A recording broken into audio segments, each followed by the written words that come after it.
Irish Show. Always Irish Show. Sometimes it's good to just yell about football. What are you doing? Don't do this to me, Harry! The Ohio State. It's Ohio State! What do you mean, the? It's a poison. I almost stroked out and died over it. I'm glad to be at the party. I'm mad we're this late. You ain't a captain of nothing but a sinking ship. That helps the defense without them even doing a damn thing. Doing a damn thing. In a call-in line. 312-988-15. You tell Johnny all you've heard and seen. Oh, Irish. Oh, Irish. Oh, Irish. Oh, Irish. Irish. Yeah, that's right. Oh, Irish. Oh, Irish. Oh, Irish. Oh, Irish. Irish. Yeah, that's right. That's right. Welcome in, folks, to a Work It Out Wednesday edition of the Always Irish Morning Show. Oh, man, you guys wanted it. I gave you the option to not have that intro, and people said they wanted it. And I even offered. I said, it's one thing to do it in the night on a Saturday, late night Saturday, I'm being goofy with my noises. I offered to people that didn't want to hear it in the morning, and people said, give it to us. So you're getting it from now on. Happy to be here. Happy to have you here. I got some fun topics to discuss. The issue is I got some people taking shots at me in the chat before the show. Now, here's my response to that. It's awesome. It's awesome. As long as it's not across the line, that's what I want to be here for. But Crying Belly here, who's a new daily listener to the show, or he's an old one who changed his name, I'm not sure on which, has some very specific and pointed questions for your loyal host.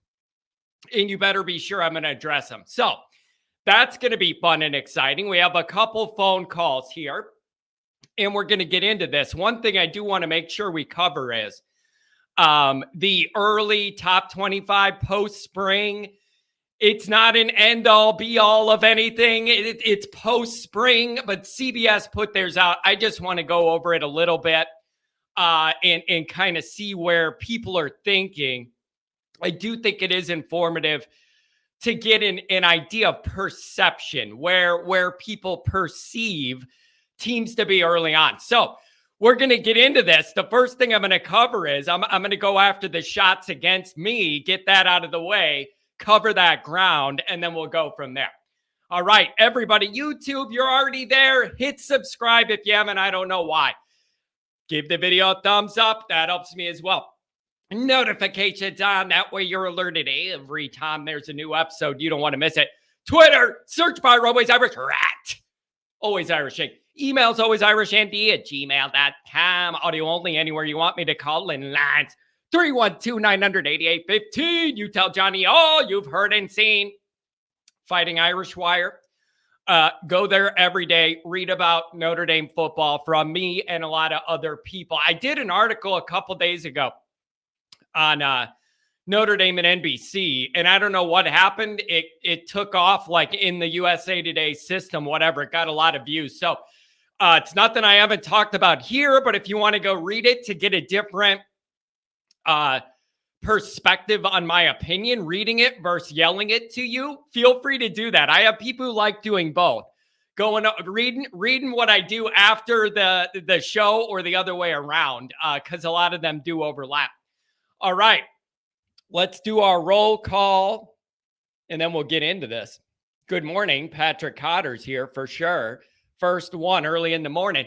Eric with a $20 holler. I appreciate that. Penn State at 4 is a joke. Should be 12-15. Washington at 5. ND should be 10-15. Bama is Bama. Should be 4 better. ND 9, just about right until they prove something. Yet some of your takes on that I share with where these teams are ranked.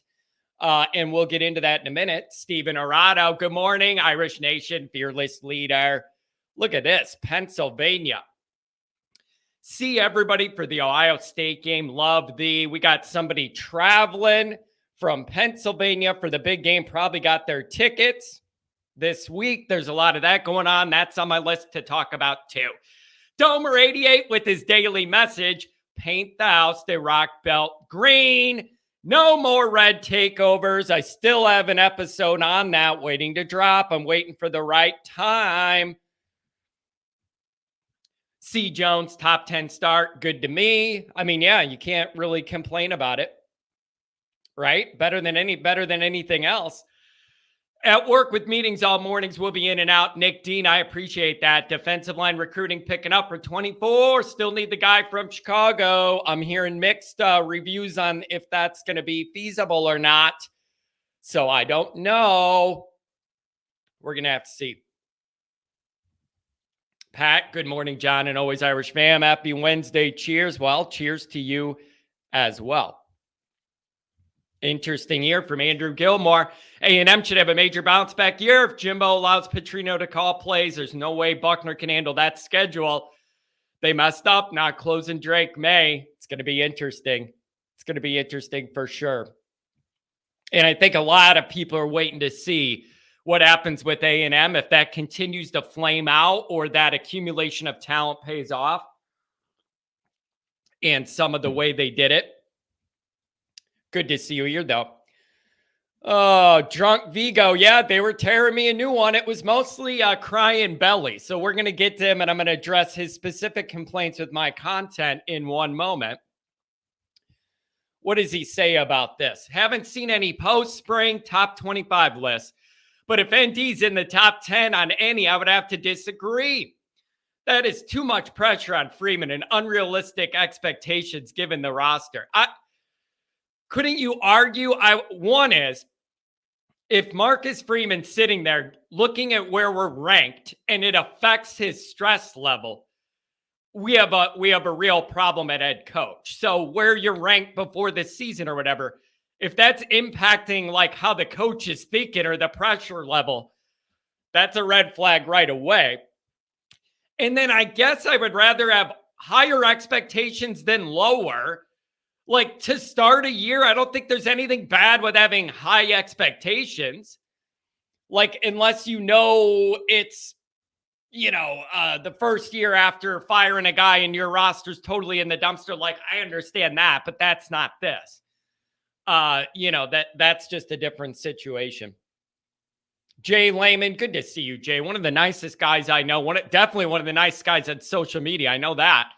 Good morning. Can't stay. Work gets in the way. I understand that on a morning show. Rankings don't matter till week 9 and beyond. Only wins matter. Here's my thought. You really probably practically should not need or want to have these rankings put out. Not once the season starts, week 5 or 6 is when the first rankings should come out. Let everybody that's playing high schools to start the year go ahead and do that and filter through all that. And then after a few games, if you want to do the rankings, but you can't do that. That does not get clicks. That does not sell commercials where you have the top 5 teams and all that. Like, no, that's all media driven, narrative driven, whatever. People need something to talk about. And who am I to blame? I'm using it to talk about. So maybe I'm a part of the problem, but you don't need those rankings this early. No way. Mikey Poles, good morning, John. Curious to see if the ND OSU game is another top 5 matchup this year. Should be, but you need both teams not to lose. Both teams need to do their part to get this thing where it needs to be. You could argue whether it's better or worse if Ohio State had a loss before us. That would put the pressure on Notre Dame that week, because they would have a loss be perceived as more vulnerable than anybody thought they maybe would be, or their preseason rankings going to indicate. Then there's more pressure on Notre Dame because they would be exposed as weaker, have a loss. Notre Dame would be ranked higher if they don't lose before. That ramps up pressure on Notre Dame, in my opinion, because Ohio State would be thought of as less, and it would make it seem as if Notre Dame really had to win it. Really had to win it. Andrew Gilmore. I think the media and AP voters will be standoffish about ND till they do something big. They were overrated last year at 5. Hartman throws 6 TDs against NC State. They will jump on board. Yeah, we'll see. Yep, we'll see. Oh, good to see Pat in the mix with the chatters. Drunk Vigo, what's up, Drunk? Good to see you. Good to see here. Wait a second. The voice of sanity is here. I hope you're talking about yourself and not me. I'm not claiming to be that. I'm hoping you mean you're here and you're that voice, John. Oh, man. Look at this. See, here's somebody who doesn't mind it. Good morning and love the intro. Well, I'm glad you do. Notre Dame 2164. He's here all the time, and I appreciate it. Gerby Lambert, Cam Williams, CJ Carr, Rushing, and Justin Scott. We have a legitimate shot at getting these guys and all are 5-star caliber. If ND gets all of them, maybe one will end up a 5-star. Yeah, that's the way it goes with Notre Dame guys. I've seen a lot of debating lately with that 24 recruiting class, some of the offers going out, like there's a couple linebackers people don't love the offer list, 3-star guys. And I looked into this, sought out the Notre Dame people that do like the tape review film on these recruits. That's something that's not an area of expertise or particular interest to me. And some of them are saying, I get the offer list, but I see why Notre Dame likes this guy, or there's potential and there's speed. They're looking at an athlete, whatever. The pushback against that would be, that's a project. Those are guys that are really, really far from playing, 2 to 3 years away with body work and all that stuff. Notre Dame's going to need some of those guys, but more of them have to be closer to play than what we've been getting to get close the gap, as we're all talking about. Angela Rudiger, always good to have a Rudiger here. What's going on? Yeah, Patrick says it's 70s in South Bend. Look at that. Look at that. Get out there in the sun, folks. Morning, team. So here we are in the long off season. Is it me, or have ND been ranked around 9 in the preseason for the past decade or so? It's a way to keep them in the top 10, but not have anybody saying that you're overdoing it on the excitement. So maybe that's about the right spot to put it. And when we get there, I'm going to show the rankings on the screen so you can see them on your own, big picture, in order, not have to remember them or write them down. I'll get there for you. Look at this. James Lawrence Zensi, you come to Notre Dame for that pressure. Yeah, you certainly do. But there can't be any, oh my God, look where we're ranked. Now I'm nervous about doing a good job. Like it. Of all the things there are to worry about, that can't even be on the list for head coach, because there's really nothing you could do to change it other than win games. There's not a darn thing you could do to change people's opinion of you before the year, anything like that. So, I don't know. SB Flood, good morning, all from Arizona. Hello. Travis Demmer, high expectations temper with a dash of reality. Isn't that the most Notre Dame way to do anything? Like, as a fan with Notre Dame football, I think that's the answer. High expectations tempered with reality. You just hope the reality doesn't come against Marshall when it's still 90 degrees out and we haven't even hit fall yet. That's when I want the reality to not hit me, okay?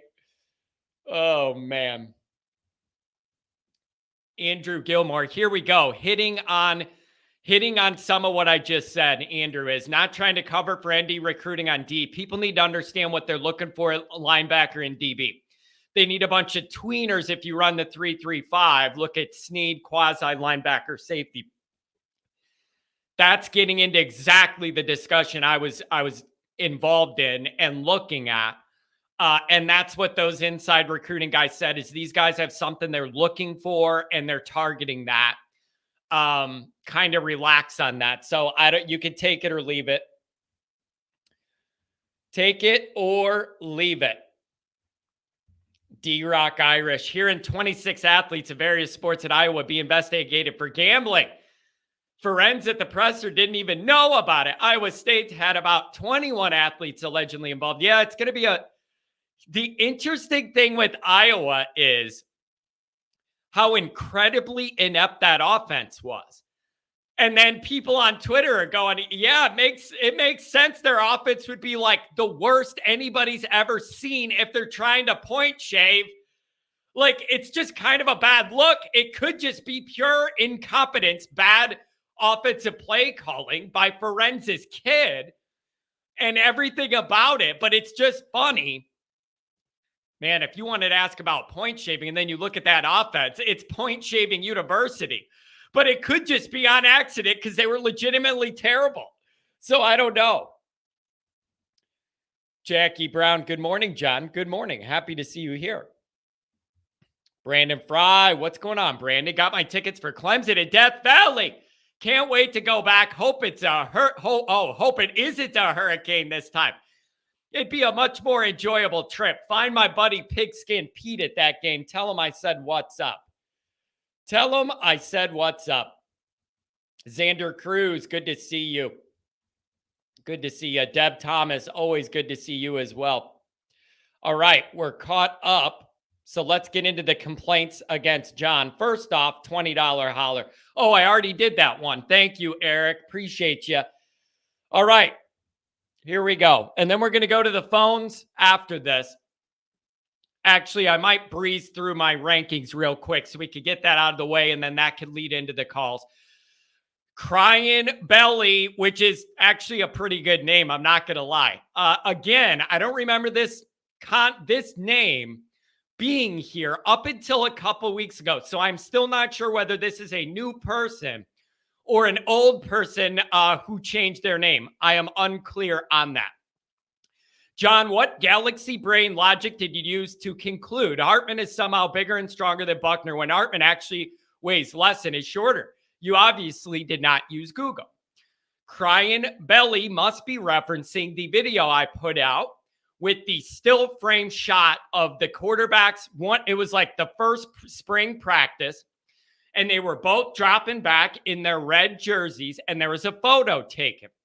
That photo got posted on Twitter, and it got a lot of traffic because it was one of the first pictures that came out of spring ball. So everybody was interested in it. And when that picture dropped, the angle made it look like Hartman was bigger, stronger, and just like a more imposing presence than Buckner did in that one photo. And on Twitter, that took off with people saying, oh, it looks like one of these guys is a 60-year guy, bigger, stronger, all of that. So my episode said, this picture has created a stir. I believe that was the exact title of it. In the video, I went over what's being said about it, why it's getting the attention. And in that video, I said it does look that way. But I also say I am 100% open to the idea this is a camera angle thing at a weird angle, and that's all it is, and that all this smoke's being generated, and it's just a camera angle thing. So I was not concrete in anything. I did agree the picture made it look like one guy was more imposing, but in the exact video, I give credence to the idea that that is all just a camera angle mirage. Okay, so what galaxy brain did I use? My two eyeballs. When I looked at the photo that generated the stir, that was the entire point of the video I did. Okay, so that's the deal with that. But I can pull and am willing to actually clip the exact part where I say, is this Notre Dame people being totally out of their minds over the top? And this is a camera thing, I'm open to that. If I need to do that to prove my position, I'm happy to clip that out for you. That's the deal with that one. Let's move on to the next one. John, why do you give all the praise to Freeman for being a mediocre DC and demand him to get promoted to HC, but you don't see it with Reese, when by all accounts, Tommy is a great recruiter and an equally bad coordinator? Very, very interesting question. Number one is, to me, the offensive side of the ball is a bigger priority and it was when Freeman took over than the defensive side of the ball. Because the engine of Notre Dame's program has been the defense, and you know you're going to get a certain level of competency out of that lineage. Last year wasn't up to my standard, but it wasn't at the level the offense is, where it is the main reason it's been holding us back from accomplishing our big goals. No one who follows Notre Dame could argue to me that the offense has not held us back more than the defense. So that's the first thing. Offense is a bigger priority because it is farther behind where playoff winning teams are than the Notre Dame defense. That's number one. Number two is I do question Freeman presently often. I say all the time here, it is unacceptable for a Notre Dame coach to start out 0-2 against USC. That is something I have to stick to, whether I love Freeman or not, regardless of how USC's building their program or not, whatever you think. You can't start out 0-2 as the head guy at Notre Dame, and I do give him a hard time for that. The other thing I say is a big part of me being open to Freeman getting that job without experience was elite recruiting. That was a part of the deal I made, a tacit deal. When the news broke, Kelly left. I said, I want Freeman. Personality, one, it's the energy that Notre Dame needs right now. But number two is, if you're coming in here without experience, I need you to be an elite recruiter to make up for some of that in my own comfort, in my world. That is still a part of the deal. If these classes are routinely going to be 10, 12, 14, I'm not happy with what Marcus Freeman is doing. That ain't what I signed up for. A part of him getting that job was on the engine of his elite recruiting. Not good, not very good. It has to be elite for his end of the deal to be held up. And I do hold him to that standard, even though it's getting harder by the day for Notre Dame to recruit elitely with all the other stuff going on. That's still a thing. No one, including me, has said, oh, last year was perfect. Marcus did great. Nothing to improve. Nobody said that. I definitely have never said that. Number three, I wanted a new vision and a new energy after Kelly left. You were not going to get that from Reese, who I envision as an extension of Brian Kelly by proxy, given that all of his playing tenure in college and then all the years coaching were under Brian Kelly. That was never going to be a clean enough Kelly break for me to clear the room, clear the air, get a new energy, a new vibe, all of that. All of that.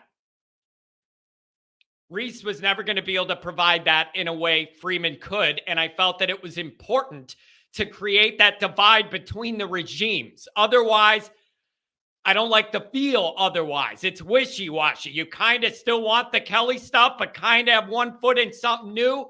I don't like that. In fact, we could all argue that the best thing for Marcus and Tommy could have maybe been separating right when Freeman got the job and make the delineation clear between one regime and the next. Okay? So that's the third point on this. The fourth point on this may just be a personality preference on my part. I relate to Freeman's energy, his delivery, his charisma, his Notre Dame message, the way he carries himself. I relate to that personality type way more than I ever could to Tommy Reese. That is not a right or wrong, or you need to see it my way. That is a personal thing on my part. That I like the way Freeman does it, and that's an energy I thought Notre Dame needed, was the energy shift he provided. And I saw nothing to indicate Reese was ready to do that at that level. Too close to Kelly, too long. That would have been wishy-washy to me. So I hope that answers some of those concerns as well. You could disagree with it, that's fine, but that's how I come to these conclusions. Something else I want to mention too. Sometimes you guys got to understand, I'm in the content creation business. I have put out some videos and just off the title or the picture, gotten 20 people debating me about what's in the video. You never watch the video. Like, getting people to click on the video is kind of important, but sometimes you got to watch the video to see the twists and turns of the angle. I have a lot of people who react mad to me about just the video title and they don't even look at it. And then they realized when they do that I was being sarcastic or that there was a dark angle there that I went to. Like, give the videos a shot. Like some of them are clickbaity for a reason. You want to give people a reason to click on your stuff. Oh man, I'm just telling you. Sometimes you gotta look at it that way. So I don't know. Maybe I answered those questions. Maybe I didn't. So whatever. But let me know what you think about that. All right. We got a few phone calls. I'm briefly going to go over this top 25 list to get it out there so everybody could see it. Then we're going to go to the calls. Sorry to make you wait, but I really wanted to get through this, the rankings so that it could be out there. So I'm going to try and do it fast. Let's bring them up. And I just want to see what you guys think.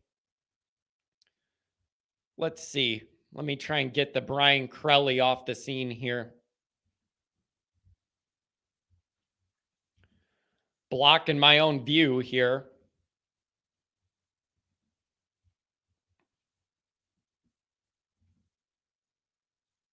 Get this out of here. Hartman and Minchie's not bad. No, it definitely isn't. Yeah, Michigan number 2 because they don't play anybody. We'll get to it. All right, there we go. Now we can see it. All right, so we got the rankings up. Let's take a look. 1, Georgia. They're the champions, and they're reloading. There's not much to say. They land tons and tons of talent, and they win championships. Also, the schedule on that side of the SEC is going to be very manageable for them. That is what it is. Michigan, number 2. Here's the issue with Michigan at number 2. They do not play their first game until November 11th against Penn State. Literally, that is the first game of the year that they play of any team that has a pulse is November 11th, okay? Then you have Ohio State after that. They literally have a 2-game season. Michigan State's going down the crapper again. The non-conference games for them are high schools. It's a total joke. This is a blend of schedule and talent that has them at number 2. The problem is they're going to stay there a while because they literally don't play a game until November 11th. All right? That's the way it is. 3, you got Ohio State. All right? They're here out of talent and respect, but they do have some questions. For them, it seems like a little bit shakier than usual. You would want it in a spring and an off season if you're an Ohio State fan. Still a very, very high bar. Still a very, very high bar and a lot of talent. But when I start seeing Ohio State people put out articles saying, has Ryan Day peaked? Or, what's going on here? Like, is this as good as it gets? They have some issues. Question at quarterback, question at O-line. I don't know. But they're there, and they're going to be able to prove their way up or down while, playing Notre Dame and everybody else. And then number 4, you got Penn State. Listen, I'll believe it when I see it. I see them ranked highly every single year to start the year. And then they end up Brian Kellying themselves, where they end up going 10-2 or whatever, and it's solid. But the 2 biggest games of the year where I need them to beat somebody I hate, they get ran over. It feels very Brian Kelly-ish to me what Penn State's done in some recent years. Highly ranked. They're pretty solid. They beat a lot of teams they should beat. And then I need them to actually win a big game to knock off Michigan or something. And then it doesn't happen. I will believe it only when I see it with Penn State. That's just it. All right? Like, put them there if you want. Believe it when I see it. Number 5, Washington. This might be the first one that surprises me. I don't know many people that you're like, name the top 5 teams you think it's going to be to start the year. I don't know who in the hell would have Washington up there number 5. And they have Oregon, Utah, Michigan State in a non-conference game, USC.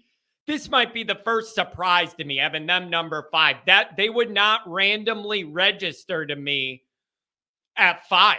Like, they just wouldn't. So maybe that's like the first surprise that I see on the list. 6, Alabama. I mean, you could say that's low for them. They're loaded with talent, 9 5-stars in last year's class, but they have questions too. And the funniest part about this is the questions they have are very Notre Dame-ish questions. Like, how good is Notre Dame's OC and Notre Dame's quarterback? They got the same damn questions I asked every year, but now it's their problem. So you could say number 6 is low for them, but you all know the talent that they have, and they could easily make their way back up. So that's a little drop for them. They're not going to like, but they have the talent that they could prove their way out of it if the Notre Dame parts work out okay. We're going to have to see. Number 7, you got Florida State starting to actually trend up, in my opinion. Here's the other thing with Florida State. You know who they open up with this year? Mr. Brian Kelly. So, I don't know if you're looking at a Florida State Clemson battle for the ACC this year or not, but then you have LSU at 8. So, obviously, something's going to give week 1 when those two play each other. So, that's going to be a big game and a big deal week 1.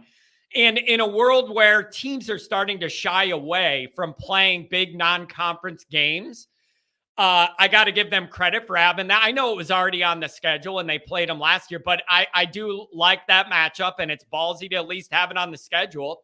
Michigan wouldn't dream of playing a team like that. Are you kidding me? If you're not a local Ann Arbor high school, you're not getting on the schedule the first month. It's an absolute joke. Absolute joke. So 8 is LSU. I mean, whatever. You know what the best thing for BK is? He has that quarterback he's working with that's too experienced now for even Brian Kelly to mess him up too much. That's going to come with the first wave of young guys Kelly can mess with their heads and their throwing motion. We haven't even gotten there yet. So that's Kelly's biggest benefit now, is he has a quarterback even he can't mess with too much.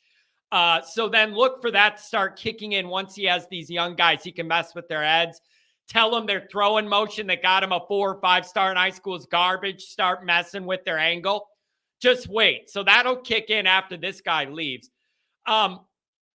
Number 9, you got Notre Dame. 10, you got Clemson. And then listen, Clemson is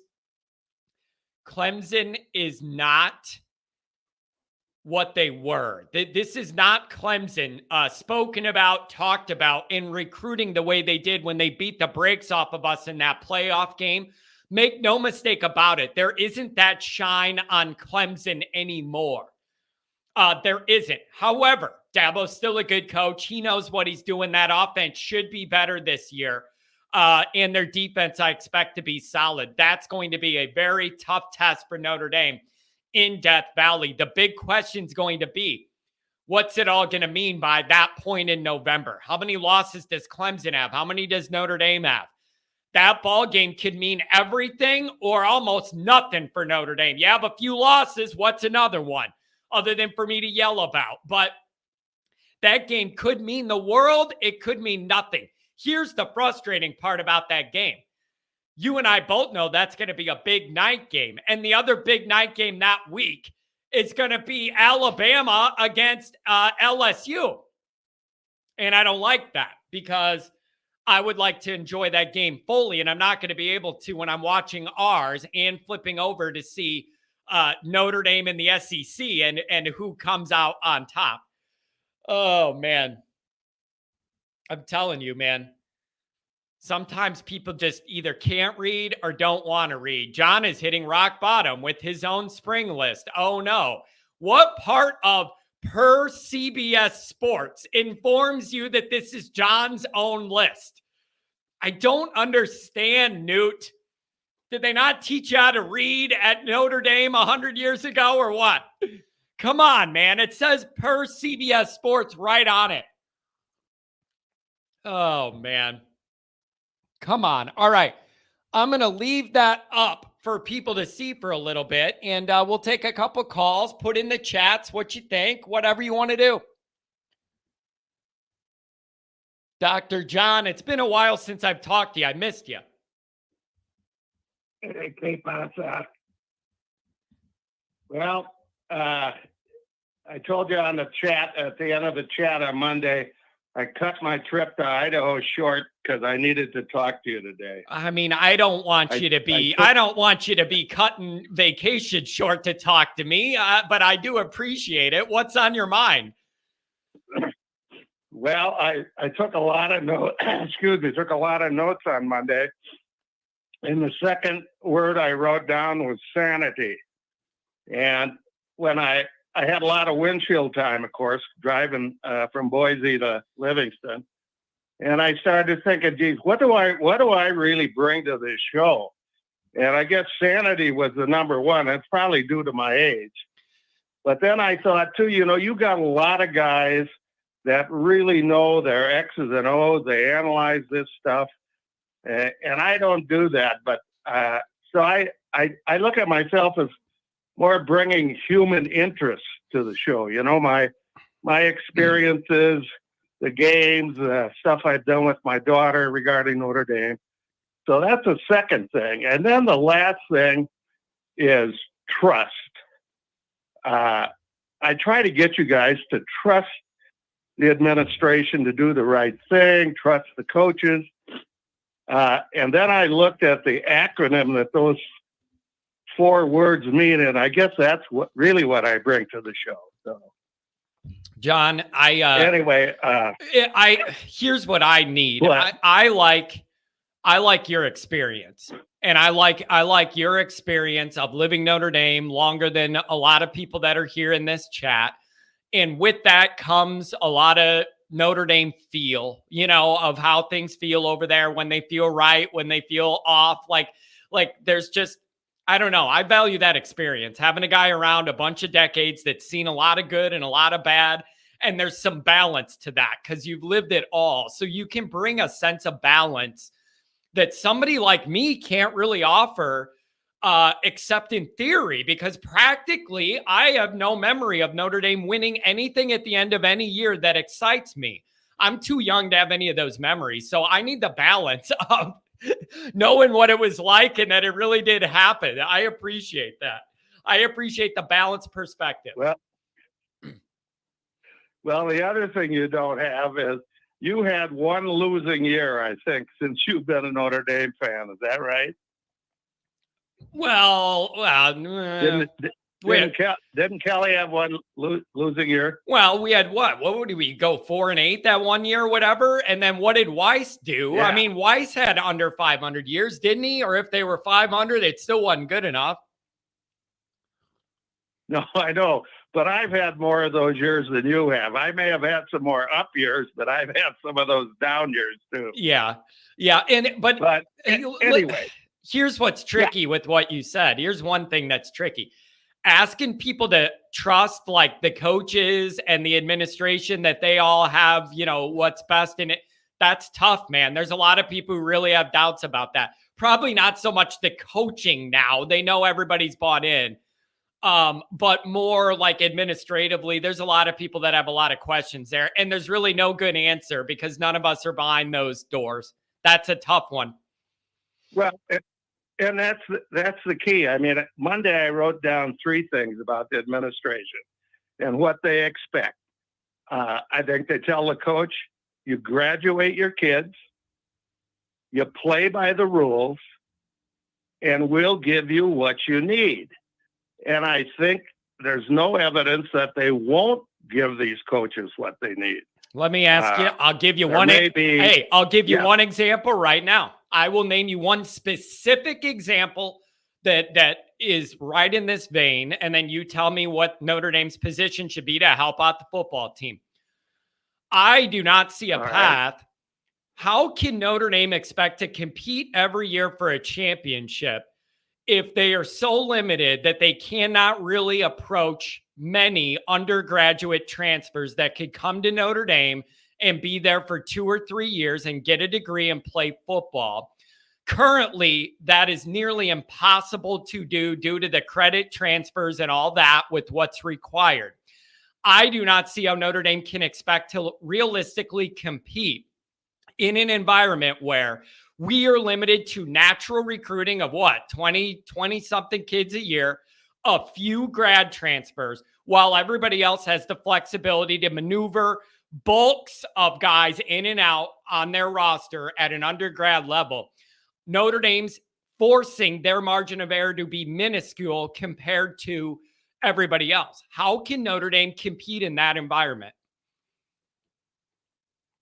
Well, they're going to have to pick and choose in that portal. They're going to have to trust that Freeman is as good a recruiter as you and I both think he is, and go from there. I mean, we're getting a few kids through the portal. Hopefully, they're picking them because they can fill some holes. Yeah, but wait. Help us. But most of the guys we get in the portal are one and done. That is vastly different than finding a sophomore that could come in and develop for a couple years. Like, we get a few grad guys, but they're grad guys because it eliminates the problem of the credits and all that. That's why we get grad guys. But when I'm looking at USC flipping, 40 guys and over half their defense are going to be guys that weren't even in the program last year and be improved, Notre Dame's at a huge roster disadvantage. I am not advocating Notre Dame flips 20 or 30 guys. But if Freeman needed a handful of them, does he have that flexibility? I don't know. But that's that's a very practical answer of how the administrative angle directly impacts football. And then we ask, is he getting everything he needs? Pat asked, has the coach asked for it? That's another good question. Has Freeman gone to those guys and said, we got an issue? They have way more flexibility than we do. How can we stay competitive? I don't know if that's happened or not. But this is an issue. Notre Dame has to be so much more perfect in everything they do. We have way less leeway. Where does it start? Holding you back. Well, just remember, that's not a magic bullet. Look at Texas A&M. I know, but they brought all those guys in and they were crap. But that's not what I'm advocating for. I don't want that. They went and paid. I know. With their oil money, they went and did pay for play and got all those 5-star D linemen, all that. Like that, I'm not asking for that. I'm saying you got a good kid from whatever school. Is there a path you could get him into Notre Dame? Maybe require guys that do to go through some extra kind of tutoring or a program to get them caught up with the credit they need. Like, is there no middle ground there? I guess is a question. Well, yeah, and neither of us knows. But remember too, this whole portal thing is kind of in its infancy. Let's see what happens the next couple of years. So, yeah, and I do think the NIL stuff may rein in too. The NIL stuff may self-correct itself to a small extent. If a certain amount of players get burned and people ponying up this money get burned, like that, I could see recalibrating itself a little bit. And the portal thing, I think you are right. When I look at guys flipping 30, 40 guys, John, I think you'll agree with me. Culture's a big deal in college football. And I do think it's going to be hard to maintain a stable culture when you got that many guys that don't know each other. They all think they're the man. You could end up with a mutiny on your hands, or everybody thinks they should be getting something more than the other guy. Like, when you do all that, I do think you're testing your culture. And I'd love to see that backfire on some teams trying to go the quick way. I agree with that. Oh, I agree. And I think that's one of the reasons that we have Mr. Hartman on this roster. He fit nicely into the culture. And along those lines, you had the quarterback, a little video on quarterback, I think yesterday. And after watching it, I thought, you were talking about Buckner seeing the writing on the wall. And I'm hoping one of the reasons he decided to leave was because he looked at what's coming behind him, Minchie, and saying, you know what, this kid may be better than me. And so I'm not going to stick around for that last year because I don't know if I can beat this kid out. Yeah. So yep. That to me is the positive thing if that's what he was thinking. Yeah, me too. But it's not going to be a positive thing if Hartman gets hurt next year, right? Like, it's a positive as long as things go well and Hartman stays alive. But if Hartman tweaks an ankle, then that's where you're going to miss Buckner. But I think you're right about the writing on the wall. But let me ask you this. Is it curious to you, Dr. John, at all that Buckner ended up following the guy who brought the guy to Notre Dame? That is the reason Buckner's not going to play at Notre Dame. Like, there's some ultimate irony in that to me. Like, Reese was the main recruiter of Hartman getting into Notre Dame, which is the reason Buckner's not playing. And then he follows the guy that put him in that position somewhere else. I find that to be a riot. That's hilarious to me. It is.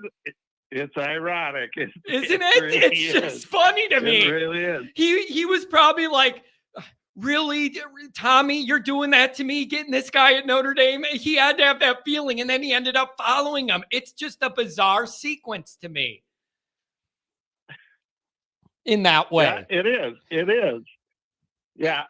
Hey, so, I want to move on to some other things you were talking about. All right. You were talking about how Notre Dame in the new playoff format has to play that extra game. Yeah. Well, they don't have to play a conference championship game.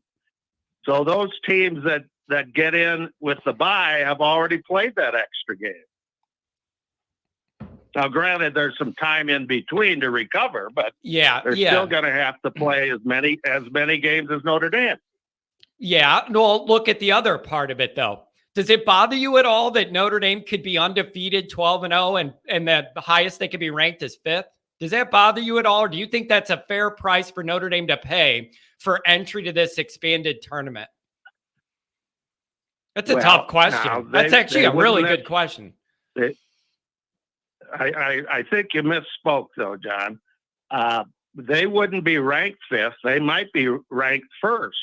They just wouldn't. They would be seeded 5th. Well, okay, fine. But practically, what's the difference at that point? Because you're not able to get the benefit of being in the top 4, I guess. I guess I'm asking, is that fair overall to you that Jack agreed to that deal? That Notre Dame could be in the playoff, but we just agree no matter what, we don't get that bye. You think that was a fair Notre Dame tax?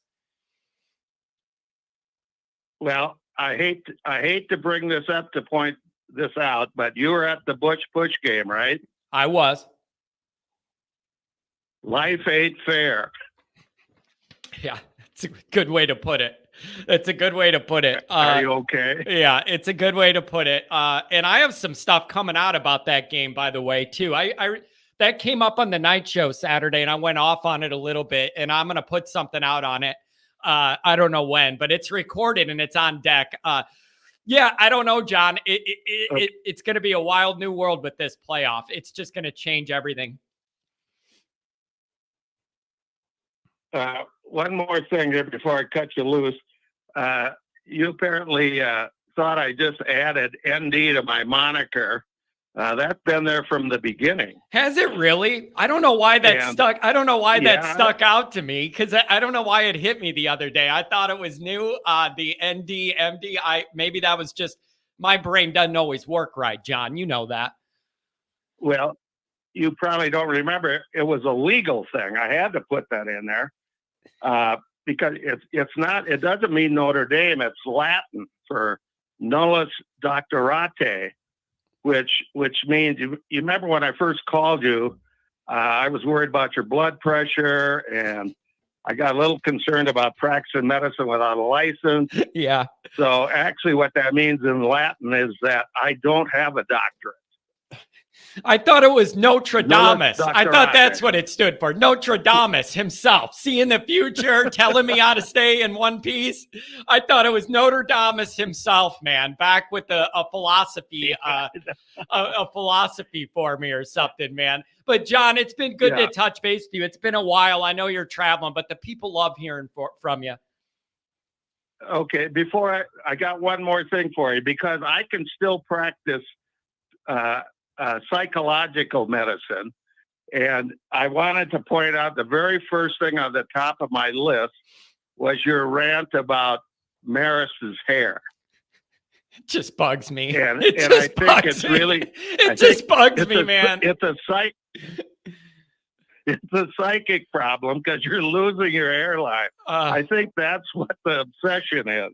It might be. There's just something about all last year, seeing that beautiful mane flopping when he hits the wall of blockers he can't get through. It's just the image of last year in my mind. Great year. It's in my mind. The hair. I think you're going to. Are you trying to wait? Are you trying to hair in the backfield this year? Are you trying to suggest that I'm extra hard on that hair because I don't have it, and that's why I'm being extra, paying extra attention? We should probably address this in a more private phone call. Yeah, with my Rogaine representative. Unbelievable. John, I appreciate it. Safe travels wherever you go, and then reach out to me whenever you can. Okay. Well, I was going to start this call by faking I was snoring based on that call you had Monday. That was amazing. That was hilarious. You remember? Yeah. It was. That was fabulous. Anyway, you have a great show. I'll look for an evening show somewhere along the line too. Beautiful. Thanks, Dr. John. Safe travels out there, partner. Man, he comes ready with his notes. Look at this guy. 707. What's going on today? Hey, John, how you doing? Good. What's on your mind, man? Well, I wanted to answer one of your questions that you've been talking about a lot, and then I have a go back to another point I've made in the past that I think carries on with it. So, talking about Buckner and why he went and left to go with Coach Reese. What do you think? Well, I think what we've been seeing with some of the people leaving, including Diggs, Reese, Buckner, what I think is that there was a slight difference of like a group splitting in what direction they thought the team was going. And I think what happened is Reese didn't want to bring in the new guy. And he wanted to stick with Buckner. Right. And then Freeman said we can't be exposed. Yeah. Yep. So then Freeman, so I think Buckner either was told or just knew from conversations he had or whatever that Reese didn't want to bring in Hartman. So I think that's how that could have happened. Is that Reese said, "Look, man, I'm sorry." No, can I ask you something? In the end, let me ask you this. All right, I have heard that theory, and it actually does make a lot of sense. And I completely understand if Freeman's position was, listen, we tried to go down that path last year, and it burned us, and I just cannot afford to risk year two the way we did year one, hoping for health, and if it goes bad, we're in trouble. I get that, but let me ask you this. I've had multiple people suggest to me that behind the scenes, there may have been a little friction between Freeman and Tommy, and a little bit of a vibe of like Freeman, Tommy feeling like he was head coach 1A and Freeman was head coach A, and that he kind of felt like he should have got a little more consideration for that head job, or at least an interview for it. I don't know how much of that's true, but I've had multiple people suggest that there was a little bit of friction and not everything was perfect in Notre Dame land. What do you think of that? I think that's a good possibility. And I think anytime you're having a transfer of the head coaching position, you're going to end up with situations like that. I mean, I think that's a pretty common situation, which is why you generally see people clear out the entire staff. Yeah, well, and it's complicated, and it's more complicated because it's a Notre Dame guy. It's a long-term guy. We all know he's been a stable around here. Like it everything with Notre Dame gets complicated when you have these Notre Dame people. That it complicates everything to me. I mean, I agree. It's but that's part of Notre Dame's bigger. It's a bigger deal. There's more involved in it. Yeah, all around, and that's part of the deal. With that, there comes a lot of benefits. nationwide or international audience, et cetera, et cetera. But yeah, everything's more complicated. I mean, you bring in God into every conversation. That makes things more complicated when when we're talking about ball time for kids. So it's a more complicated situation. And I think this is the end of the Kelly era, and anybody who's not on board with the Freeman era is moving on one way or another. How do you think this is going to work out at Alabama? What do you see? Like, does Buckner start in your opinion? And if he does not, what is he really gaining out of this? And like, how do you see that playing out? In my opinion, this is a big exposure risk for Saban, Reese, and Buckner. There's a lot on the line of them making that look good without taking a bunch of heat down there for taking on Notre Dame and moving it down south. How do you think that's going to go? How does it play out? That is something I go back to God. I think only God knows how this is going to work out. It is definitely, there's a lot on the line. He's not getting the benefit of the doubt down there. He's not an Alabama guy. There's not a warm place in Alabama's heart for Buckner. So it's going to get ugly. A lot on the line. And think about it. Think about it this way too. Everybody around Notre Dame wanted to support Buckner. We wanted him to succeed and be Notre Dame's starting quarterback and evolve and all that and self-actualize. We've been open for that since he was in high school. Everybody wanted Reese, the hometown guy, to have a top 10 offense, and he's our guy, and we love him and we're proud of him. Like, it wasn't for lack of support, but those guys got all the encouragement in the world, and the extra benefit of being Notre Dame guys got them more charity than a lot of people would get. You ain't going to have that at Alabama. You go 3 out a couple series, and they're going to ship you back to the South Bend. Yep. Yes. I don't know if when Buckner went there, I don't know if he was aware of what he was getting himself into.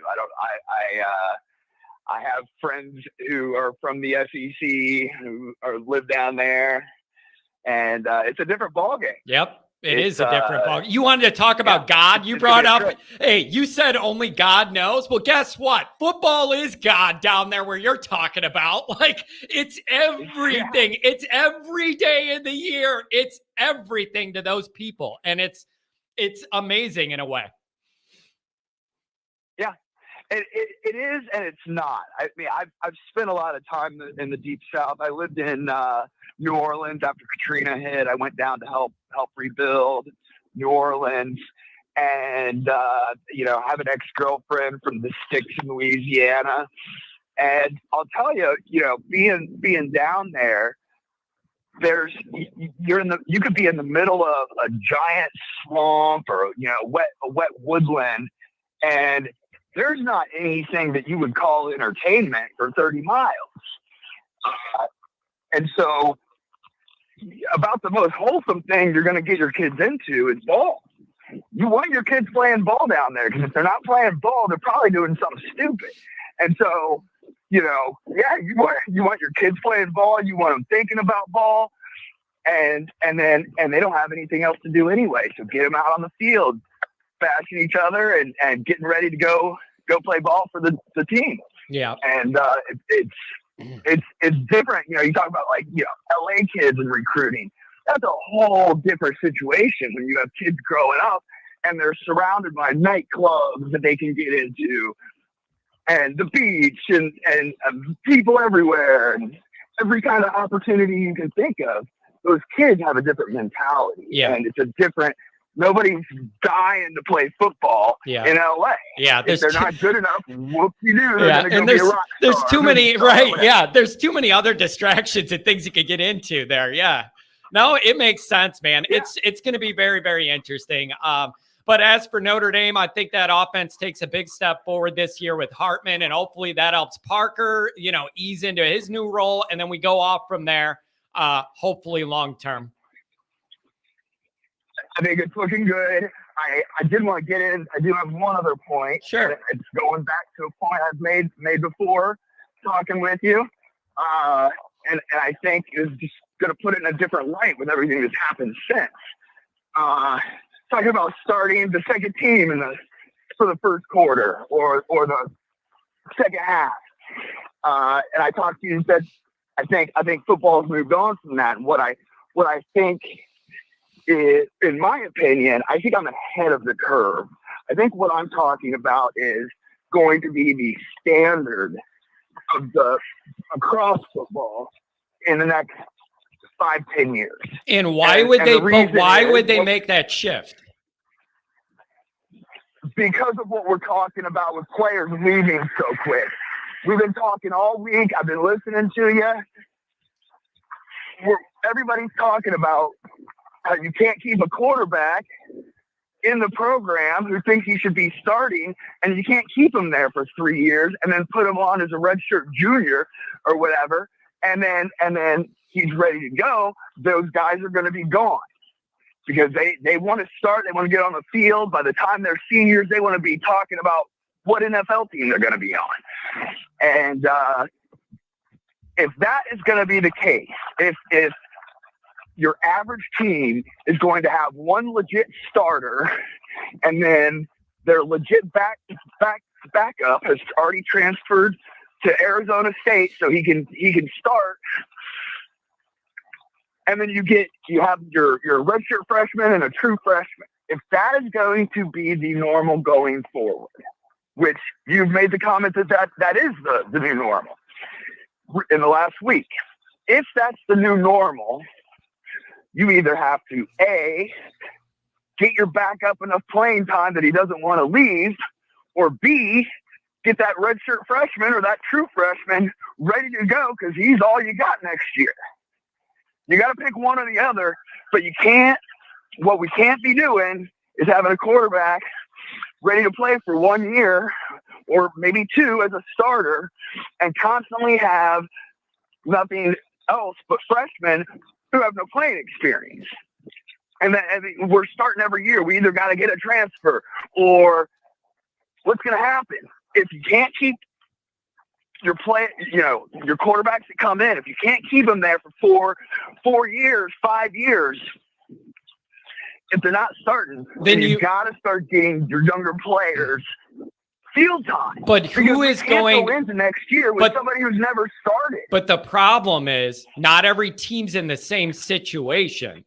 So you're going to have some teams going for a championship every week, and you're going to have other teams that want to just maybe sacrifice not having their best players out there to win the game to keep guys for another year. Like, there's different mentalities here because the teams that are stacked that think they can win a championship aren't running out the second string guys just to keep them around.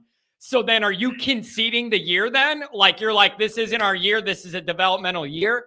Because if the only way that could work and be equitable is if it was like grade school basketball, where the first team goes the first quarter and then the second teamers go against second teamers the second quarter. Like, there's no way everybody's going to do that. So then you're just conceding, right?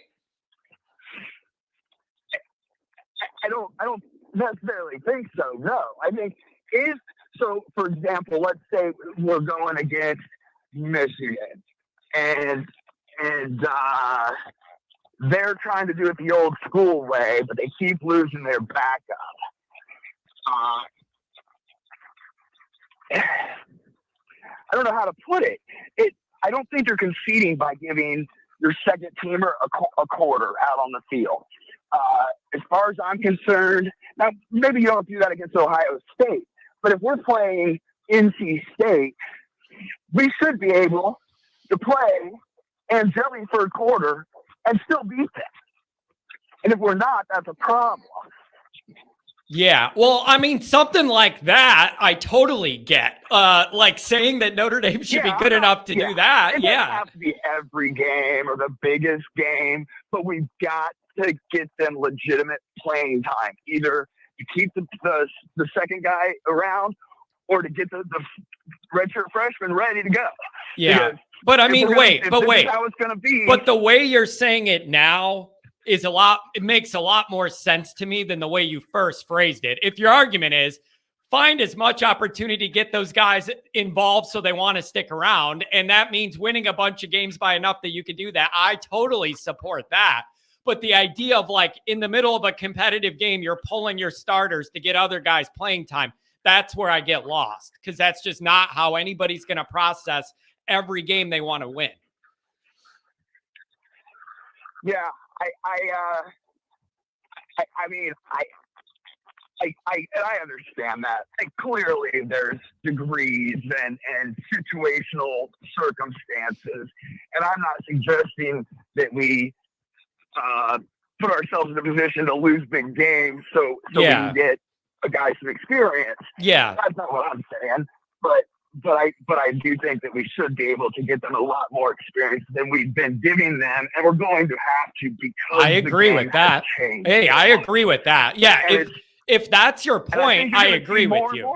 Yeah, if that's your point, I totally am on the same page with you. I think I got confused by the idea of like just switching in the middle of a competitive game to put the backup in just for the point of keeping them around or keeping them engaged rather than trying to win. Yeah, I get what you mean though. Yeah, you're not going to have as much time with big, especially with the star kind of players that we're trying to get in. We're trying to get 5 stars in. No 5-star wants to wait until his junior year to get on the field. Yeah, that's not how that's going to work.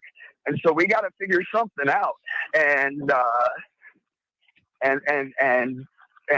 understand that the turnover is going to be faster.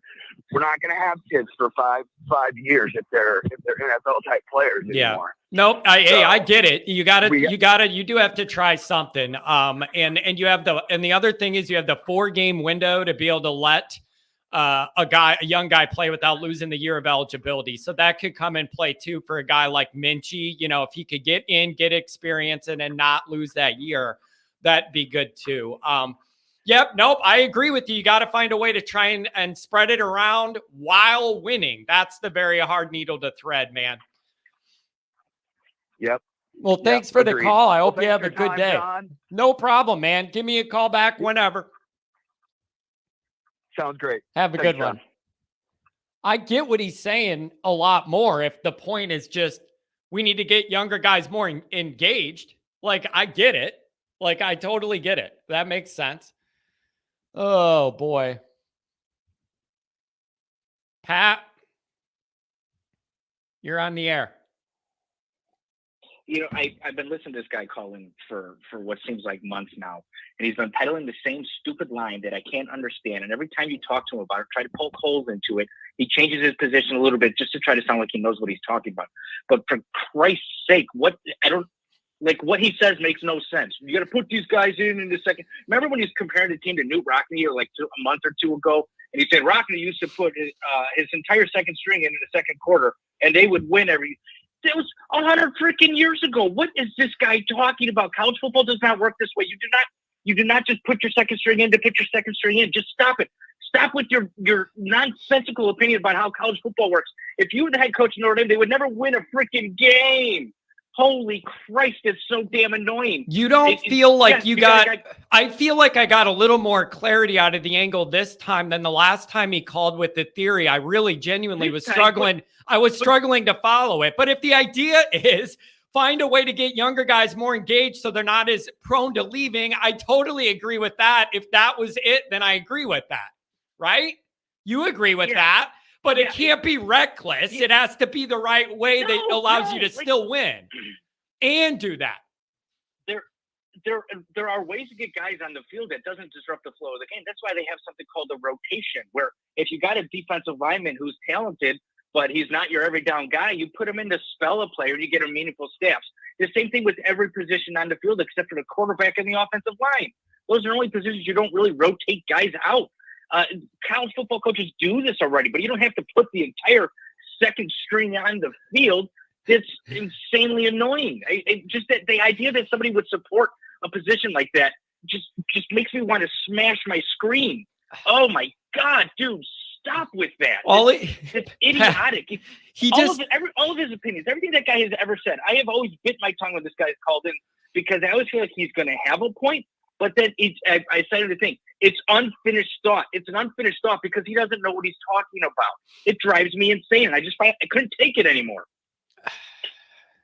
Are you having a relaxing Wednesday morning, Pat? Yeah, it's actually been a good day today.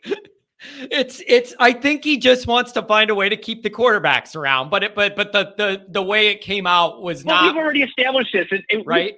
In today's era of college football, it's not going to work. Yeah. You're always going to have a guy transfer. Yeah. You can't avoid it. You just can't avoid it. Yep. It's going to happen. And guys aren't transferring because they don't get on the field on the second down of every series. What the hell is that? They transfer because there's somebody better than them, and because they can go and they can have 2 or 3 years of eligibility with the next team and not miss a season. So it's easier for kids to transfer now. You're not going to get away from that. Giving them playing time. Tyler Buckner was the starting quarterback last year. You bring and then Drew Pine was the starting quarterback. You bring in one guy, you lost both of them because of the playing time. It's not because they didn't play on second down. Holy Christ in heaven. All right, let's move on. You got that out. I think I know what the guy's saying. But I get that the theory presented initially was a little hard to follow, but I think I get the overall point. I have your quote on the screen here. These are theories and not supported by the evidence provided by those directly impacted about like if there was any Reese Freeman friction or whatever. I mean, my response to that would be, yeah, obviously there's no evidence provided. Do you really think Tommy was going to leave and then start crying that he didn't get an interview? Like that was never going to happen. Even if it was the reality, you were never going to hear about it. You're never going to hear about it. We have seen both Marcus Freeman and Tommy Reese take a shot at Brian Kelly in the press. Yeah, that doesn't mean that they didn't have anything going on between each other too. He could just be the ultimate. That is not exclude. That doesn't mean that they were on the same page. If Tommy Reese went to Alabama, and we know this is not why he went to Alabama, but if Tommy Reese went to Alabama because he had friction with Marcus Freeman, I don't see a reason why he wouldn't say that. I don't see a reason why. He went to Alabama because Alabama's the better job. Everyone has established this. Alabama is the better job. And you're going to go coach with the dean of coaches. It's Nick Saban. He has turned every offensive coordinator except for the last one, which he pretty much got rid of and replaced with Tommy Reese, into head football coaches. All right? He's got Lane Kiffin at Ole Miss, and he's got Sarkisian at Texas. You think Tommy Reese doesn't look at that and say, boy, this is kind of a good thing for me. This might take my career somewhere. Where is Brian Kelly taking his career? Nowhere. Where is Marcus Freeman taking his career? There's no evidence to suggest it's going to go anywhere. And that's not a knock on Marcus Freeman. He's a first-year head coach. Yeah. If you're Tommy Reese, why don't you take the Alabama job? It just makes no sense. And there was no indication that he was looking to leave outside of the fact, or there was no indication that he was looking to leave until Nick Saban came calling. He was the offensive coordinator of this team. He went out and recruited. I'm always angry, crying belly. He went out and recruited Sam Hartman. So to think that, maybe I'll give credence. I don't know. I wasn't in the room. Maybe Freeman said, you have to go get this guy. And Tommy didn't like it. But at the same time, he went out and he did it. He brought him to Notre Dame. And you have evidence from Hartman saying in the press, I came here to play Tommy Reese's offense. He didn't come here to say playing Marcus Freeman's offense. He said, I came to play Tommy Reese's offense. Tommy left and he said, I'm still committed to Notre Dame. Good for that kid. But all the evidence suggests the opposite of what that weird dude with his weird theories was peddling. It's not there. I did not want to call in today. I was just kind of trying to enjoy my morning, catching up on my emails, listening to this crap, and that guy pissed me off. But here's the other part of it, though. Like, I could work with somebody and have a little bit of friction or feel like they got promoted ahead of me. Like it doesn't mean that if I have a little bit of friction or everything doesn't rub me 100% kosher, that I have to leave. Like there are levels to this. I'm not saying those guys hated each other. I'm just saying multiple people have suggested to me there was a little something going on there and I could see it. That's all. Yeah, that's fine. That's fine. Like seriously, who thinks if somebody came to me and said, I love everybody I work with, I have never had a problem with anyone, I will give you a liar because that's exactly what they are. Yeah. And Brian Kelly. You know what? Or Pat, or they think they get along with everybody else, but everybody else hates them and they're so unaware. That could be it too. Yeah, exactly. Yeah. You're exactly so unaware. You think it's all fine, but everybody's looking at you. Do you think Tommy Reese went to Alabama expecting not to have friction with Nick Saban? Yeah, but it's I mean, you know what the friction? It's called championship level friction. You know what I mean? Exactly. Yeah. Exactly. Yeah. Yeah. Oh, but it's so tight. It's so tight. Like the Tommy's gone, people. Get over it. He's gone. And by the way, the quarterback on your roster is here because of Tommy Rees. The offensive coordinator coach of this team is here because of Tommy Rees. You may not like the offensive coordinator. I know there's weird people who don't like Hartman as the quarterback, but they're here because of Tommy Rees. All right. Parker said that Tommy was one of the reasons he came to Notre Dame, and Hartman clearly said that he came to play in Tommy's offense. So the offensive coordinator and the quarterback running your offense are a result of Tommy Rees. Okay.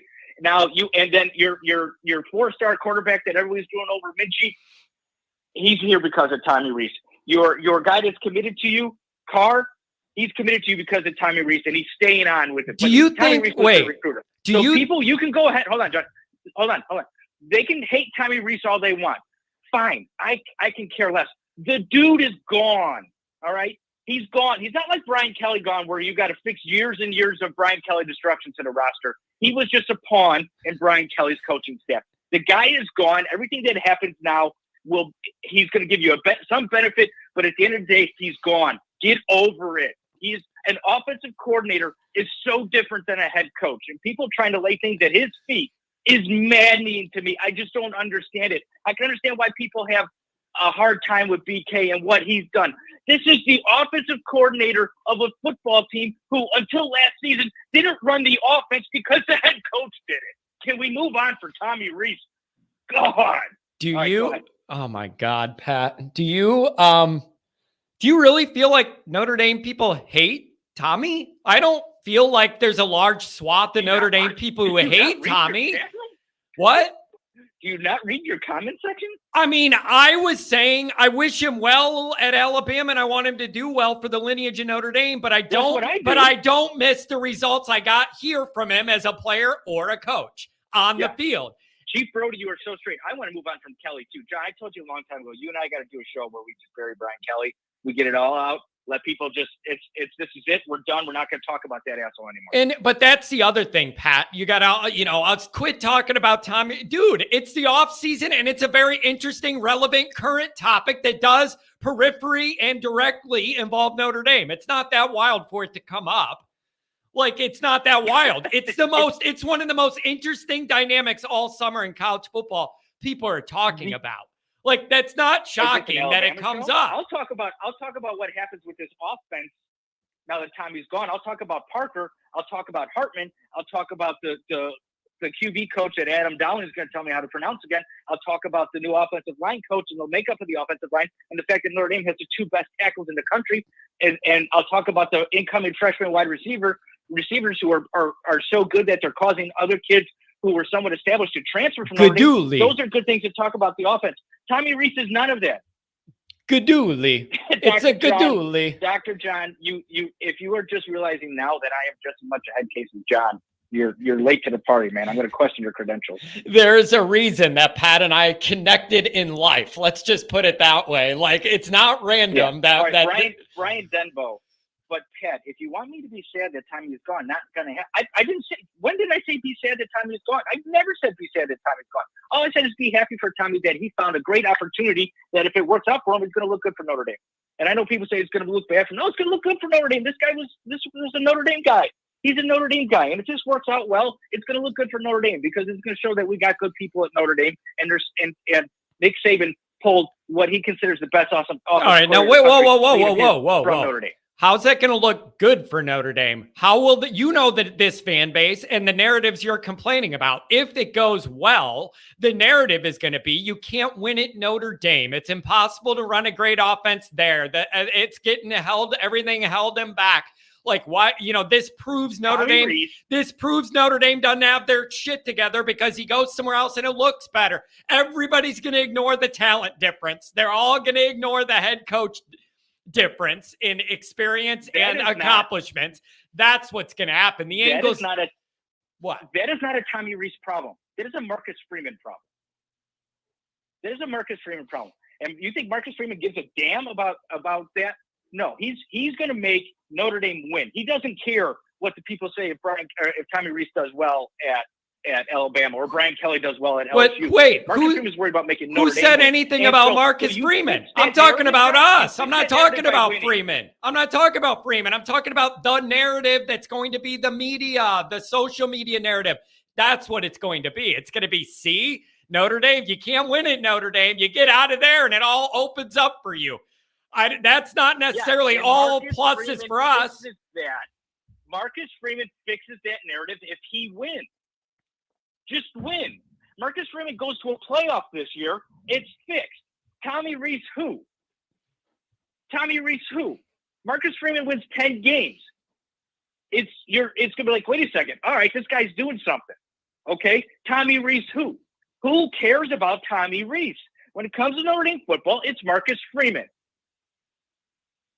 And so if you're worried about the perception of what Tommy Rees doing well at Alabama does to Notre Dame, you're wasting your time. You got to worry about what Notre Dame actually does. I get it. I don't know why you're so mad today, but I get what you're saying. I'm just surprised you're that worked up. That guy with his asinine comments, which I just couldn't take it. I've heard it before, and every time he called in, he just makes my head want to explode. And I couldn't. I had to give you $5 to make sure I got on the phone with you. You know what? That's good. I'm going to trap you from now on. You don't come on without it from now on. So yeah, I got you trapped there. Unbelievable. Did you get everything out? Did you get everything out? Why am I telling somebody else to calm down? What is going on here? You know what's weird is most of the chat's actually agreeing with me. That's unusual. Mostly I'm getting attacked. You deserve it you sometimes. Are 100% correct. You win, you shut them up. Nothing else matters. Win. Just go win football games. You go into Ohio State comes into Notre Dame and you beat them. Nothing else matters. It doesn't matter. Yeah. No. Yeah. Win you're the right. Goddamn games. Yeah, you're right. I mean, that makes sense. But sitting here in the summer, people are going to look at all angles of it. That's the problem. As part of our Barry Brian Kelly that I think we should do is, and maybe that's what we'll do Saturday night, John. It's going to be we're going to bury Brian Kelly. But the problem that Notre Dame always had when Brian Kelly was winning is that when he lost in the most embarrassing way possible. He would get blown out on a national stage by the turnover chain gang, or he would go into the big house and get destroyed, or he would play Clemson in a playoff game after beating them that season and can't, or in the ACC championship game and can't score. Okay, that was Brian Kelly. So that's why the narrative never changed with Brian Kelly, even when you won, because nobody trusted him to win the big game, and because he never did. Never did. Yeah. And the other issue, even though it may have been playoff games, every year Kelly was there was one embarrassing loss. There is not one year he was there where there was not one that it was either embarrassing in score. Look at one season where he didn't get blown out. Yeah. Not one. Everyone had one. And that does stick with me. You never escape that. Even the good years had one of them. Yeah, you're right. You're right. But wait. Wait a second now. How are you going to get on here and yell for 10 minutes telling everybody that Rees is gone, forget about him, but then you want to bury Brian Kelly? How is that not the same thing? I always want to, but that's what I'm saying. We should do a show that we bury Brian Kelly and never talk about him again. Oh man, here's what I want, Pat. Here's what I'm very much looking forward to. In the very near future, Notre Dame's roster is no longer going to be affected by anything Brian Kelly did. I'm excited to get to that window. It'll give us a clearer perspective on what Freeman's accomplishing in recruiting and development, and it will clear out the last of those position groups that aren't deep enough or whatever, weren't recruited and developed. I'm excited to get there, and I'm hoping in the next year or two we could flip that roster to that point. That also will make Kelly go further and further into the swamp and not be as relevant to what Notre Dame has going on now. No. And yeah, exactly. And I don't know if you saw it in the chat, but it's something to bring up as part of the roster building. And you were talking to Dr. John, and I made that comment. But yeah, you're right. Once we're just getting closer and closer to it being completely gone, and it should never be a topic of discussion again. But my example was that wide receiver from Michigan State. Notre Dame offered him. I had Andrew Gilmore confirm, because he always seems to know that stuff, that kid is a junior. He has not graduated. So he would be a true transfer into Notre Dame if Notre Dame got him. So that should answer your question right now. Is Notre Dame allowing Freeman to look at other schools' transfers that are not graduates? Yeah, but nobody's saying they can't do it. We're saying the lane is so small that it's not going to work out for most people. Just because they find one that actually has the grades doesn't, like, it's a margin of error thing. And Notre Dame's got to be more precise than ever in everything they do, because they don't have that flexibility to flip their depth or whatever. And I just don't want to see Notre Dame fall behind in that. And then again, it could backfire, Pat. When you're flipping that many guys, it doesn't always work out. Guys coming and going. One thinks they're the alpha and the other thinks they're the, like, you could have culture problems. And I hope some of these teams do. Oh, I agree. Yeah. I hope they do. Like, yeah, right. I said it before. Notre Dame has to get into the transfer game. They can't sit on the outside and watch what USC did, watch what Kelly's doing at LSU. But if you look at it, like, how many did Georgia get? How many did I know Bama just got one. I don't know the exact numbers. Hey, like, you want to know what's interesting on that? The last 2 years, Georgia's had 25 guys drafted. All but 2 were homegrown and recruited. So I actually give them credit. They do such a good job recruiting up front. All but 2 of those 25 guys were homegrown recruited Georgia guys. I give them credit on that.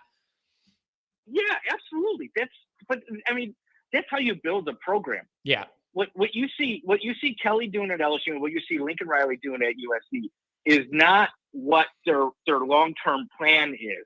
That's what I was going to say with Kelly. Yeah, that's what I was going to say with Kelly.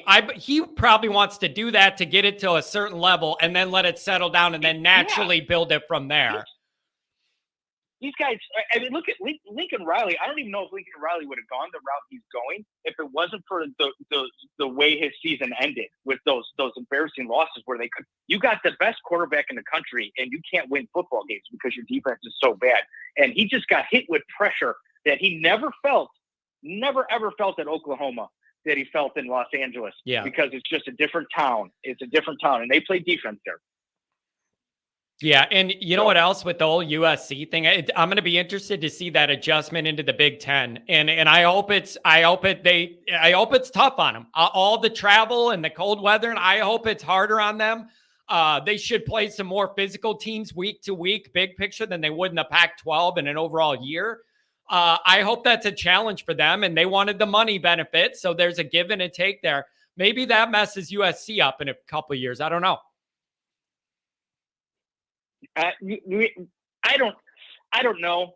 I don't think so. I think USC is going to be fine. I think Lincoln Riley knows what he's doing, and I think he will. Newt Rockney just put, this phone call won't matter after we lose to Tennessee State. Yeah, next year's Marshall, huh? Early in the year, next year's Marshall. We're not doing that again. Yeah. Okay. Anyways, how about Central Michigan? Yeah, I think we need to have a huge tailgate and blow it up and have good weather and have a lot of people there. And then my brother will come and then my whole family and then yours. And then we have a huge party. Come up? Nice. If we do that for that, Andrew would come up and that seems to be the week, Pat. Everybody seems to be saying they're available and interested that week. I wouldn't even want to do it for Ohio State because I'm going to be game to get tickets to. Pat, I'm going to be way too worked up to want to be doing all that fun stuff for Ohio State. I wouldn't even want to do it that week because that's not let John goof off in the parking lot and do it. That ain't the vibe of Ohio State. Central Michigan, we should be able to have that vibe. Dr. John, I want to go play golf with you. Yes, no, I agree.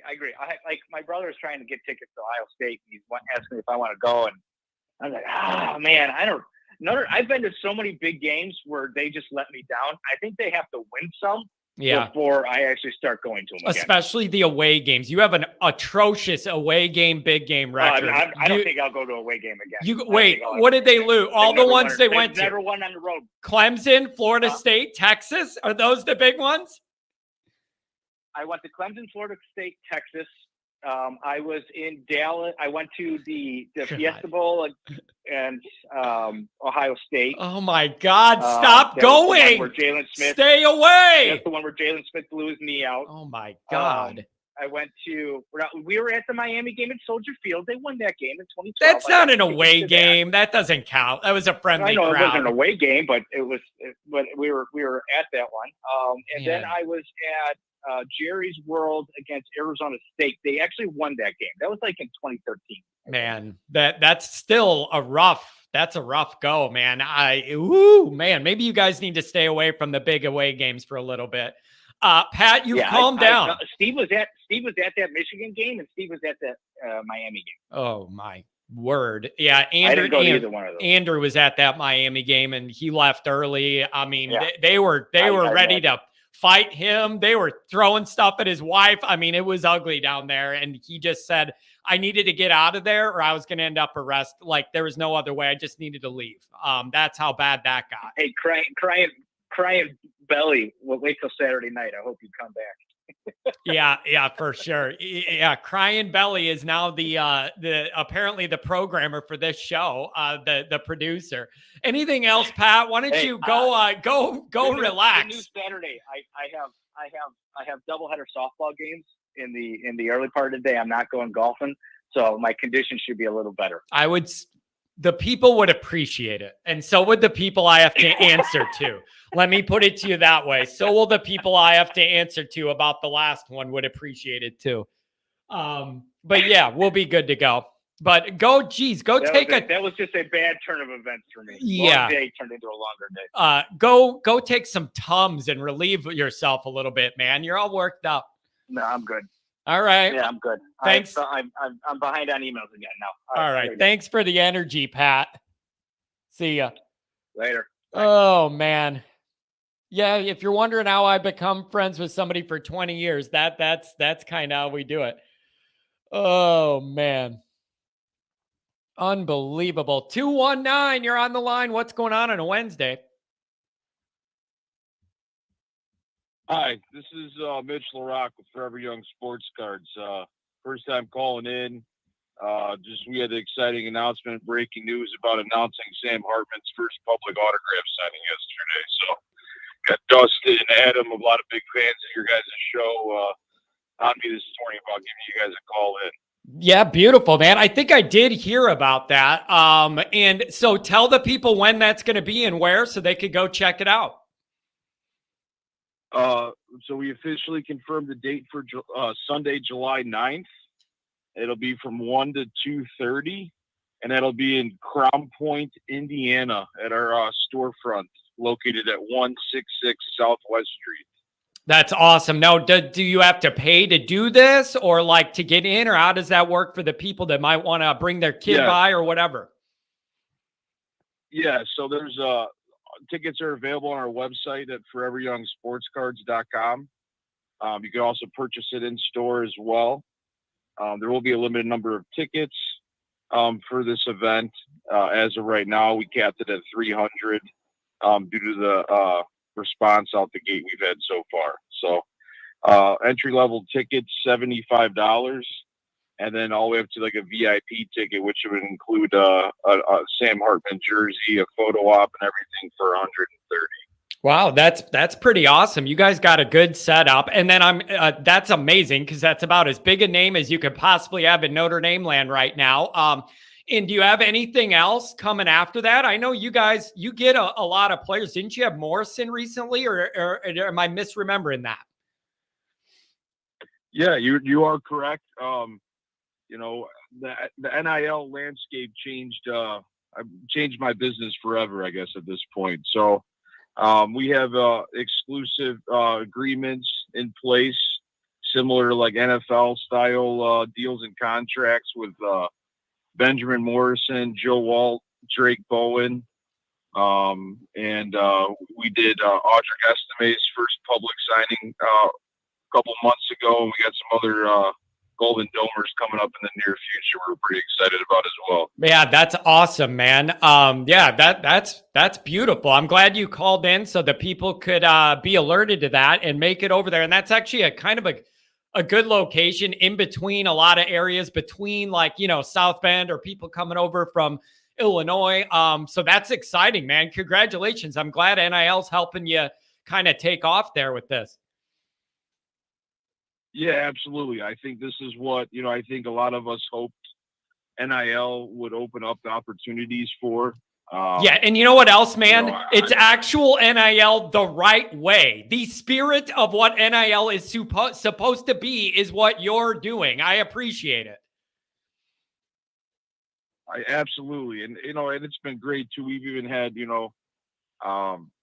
several members of the Notre Dame coaching staff reach out via Twitter and social media, and showing an appreciation of, doing it the right way with these kids. And, all our contracts and all these deals go through the ND Collective. So everything is very, I's dotted, T's crossed, done the right way. And, that's the way we want to proceed with all of it, taking care of these kids, doing it the right way, and giving everyone the best fan experience possible. Yeah, you know what, man? I like that a lot. And I like that there is communication with the, who you need to make sure that's all above board and offer this. But this is the exact spirit of NIL in every way, and everybody benefits. This is beautiful, man. This is great. Yeah, it's really opened stuff up. And, and yes, you are right. Crown Point's been a phenomenal town/city, whatever you want to refer to it as. And support, and yeah, it is a sweet spot. We're like pretty much halfway between Chicago and South Bend. Yeah. So it's opened up some doors, and then there'll be some announcements coming later in the year. No one's really knows about it yet, but we are going to have some announcements based in South Bend. So we are going to be expanding out to doing public signings in South Bend. So, man, that's great. Sounds like an announcement. Yeah, it sounds like you're trending up, baby. About those. That's beautiful. Just trying, but yeah, that's cool. Hey, listen, if you ever want anybody to do a live show or record something there before or after you're doing something or do anything else, let me know. I'd be interested in something like that. Yeah, I think we're exploring about maybe doing some, we have like a large parking lot next to the side of our store about, maybe Sam Hartman Day, doing some kind of tailgates and, cornhole bags, other things that are, making a fun-filled day in the middle of summer for a lot of Irish fans. Yeah, you know what? I think that, let's stay in touch on that. If that's something you're serious about, I just did the blue and gold tailgate. Like that may be something that if you had any interest in having somebody else there to entertain the people or talk to them and whatever, that's what I do. So if that's something you're interested in, we should talk. Absolutely. I got to check out your tailgate a little bit. I had, like I said, between Pete Johnson, Adam, Dustin Ewing, tons of guys that are local followers and in my shop all the time. I know they're, big fans of yours as well. So, the more the merrier when these things go on, brother. Yeah, that's perfect. Listen, I got your number off the screen here. I may send you mine after the show just so we could keep in touch. There may be some angles here that benefit everybody. And I'm always looking for that. And I know you are too. Let's stay in touch, man. Absolutely, man. Like, super excited. Wonderful show. Thanks for having me on today. And like I said, we're looking forward to doing a lot of other Irish players coming up all the way into the season, and then potentially looking at some, Notre Dame's got 2 bye weeks this year. So those are kind of nice weekends to maybe squeeze something in. Oh, that's good too. But I want everybody to support the kind of thing you're doing because it is the exact by the letter spirit of what NIL is meant for, doing it the right way, Notre Dame doing it the right way. It's a good example. And I love everything about this, man. Congratulations on your success. Thank you very much for your time today. I appreciate it. Have a good one, man. I might shoot you a text at some point. You'll get it. Thank you. All right. Sounds great. Look forward to that and look forward to opportunities in the future. Beautiful, man. Have a good day. Take care. What a nice guy. Nice call. NIL the right way, people. NIL the right way. I love that kind of call. We might be tailgating outside the card shop. Fire it up. Oh, man. 818. How are you doing today? I'm doing just fine, John. Very relatively entertaining show on kind of a low news week in college football. The top 25 thing is. Did you get a kick out of Pat getting all worked up? What did you think of that? Pat's getting all worked up, man. All worked up. He does some of that. I mean, there's no doubt. I don't even know Pat, and it's too bad. Because wasn't he there at the Blue Gold game? He was, but I didn't want to bring it up because I know that was an unfortunate sequence of events. Yeah. Damn it. I know. Anyway, I can't. I you know how you like let things in your brain too from like 2 years ago? It's going to bother me for a long time because it's the second time, John, that, well, and granted, we've hung out several times in between, but there was, remember, I think it was the Marshall. Actually, that was probably a good thing. I think it was the Marshall week where was it that week? I'm trying to remember when you're on and you didn't get anybody's call because of the Wi-Fi problems or something. And I was trying to find you that first time. Yeah, I mentioned the following week at Cal, I believe. Yeah. Anyway, so it would have been nice to meet Pat, but he does that to embellish the energy that he gets in you, and that's partly.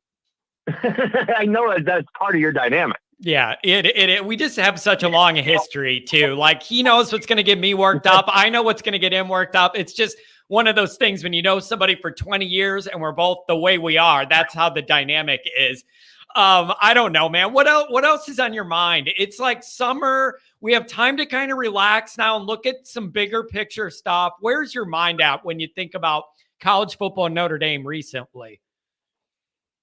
Yeah, there's like four things I was thinking about. Number one, most importantly, what's been on my mind is this summer get together, either at South Bend or whatever. I want to keep talking about that until we figure out a date.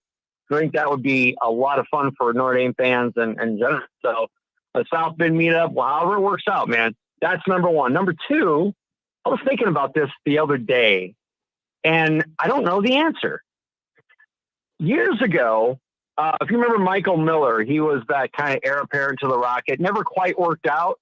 But remember, he left Notre Dame very early, I think after his first game because of the pressure. He then came back to Notre Dame a couple years later because they had to sit out that 1 year, so you weren't allowed to play right away, obviously then. Let's just, in a weird scenario, we have to get another transfer QB next year.